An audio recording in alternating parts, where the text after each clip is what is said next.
અંકલેશ્વર નગરપાલિકા દ્વારા સભાખંડ ખાતે પાલિકા પ્રમુખ સહિતના પદાધિકારીઓના હસ્તે 34 જેટલા સફાઈ મિત્રોને કાયમી કરવાના નિમણૂક પત્ર એનાયત કરવામાં આવ્યા હતા।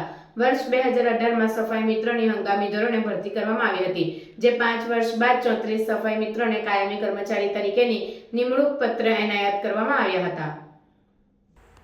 અંકલેશ્વર નગરપાલિકા દ્વારા વર્ષ 2018માં સફાઈ મિત્રોની હંગામી ધોરણે ભરતી કરવામાં આવી હતી, જેમાં સળંગ 5 વર્ષ પૂરા થતાં સરકારી ધારાધોરણ મુજબ 34 જેટલા સફાઈ મિત્રોને કાયમી નિમણૂક કરવામાં આવ્યા છે।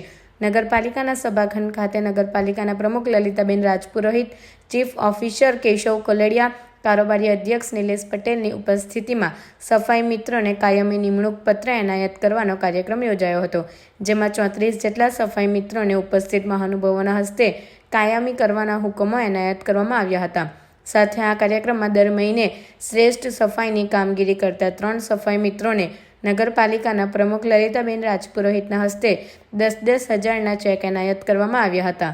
નગરપાલિકાના સભ્યો અને શહેર ભાજપ પ્રમુખ ધર્મેન્દ્ર પુષ્કણા તેમજ તત્કાલીન શહેર ભાજપ પ્રમુખ નરેન્દ્ર પટેલ અને વાલ્મીકી સમાજના પ્રમુખ ધર્મેન્દ્ર મહિડા સહિત સફાઈ મિત્રો ઉપસ્થિત રહ્યા હતા। આજ રોજ અંકલેશ્વર નગરપાલિકામાં 34 કર્મચારીઓને ફિક્સ પગાર ઉપર લીધેલા હતા। આજે એમને કાયમી કરવાનું નિયુક્તિ પત્ર આપવામાં આવ્યું છે। અંકલેશ્વર નગરપાલિકા દ્વારા 36 કર્મચારી સફાઈ મિત્રોને 2018માં પ્રોબેશન ઉપર ભરતી કરવામાં આવેલ હતી, જેમને આજે કાયમીના હુકમ આપવામાં આવેલા છે।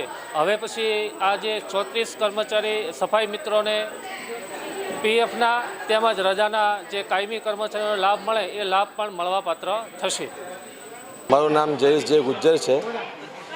હું સફાઈ કર્મચારી છું અને 5 વર્ષથી હું ફિક્સ પીરિયડ પર હતો અને આજે અમને 5 વર્ષ પૂર્ણ થયા છે અને આજે અમને 34 જણને અંકલેશ્વર નગરપાલિકાએ ઓર્ડર આપેલ છે।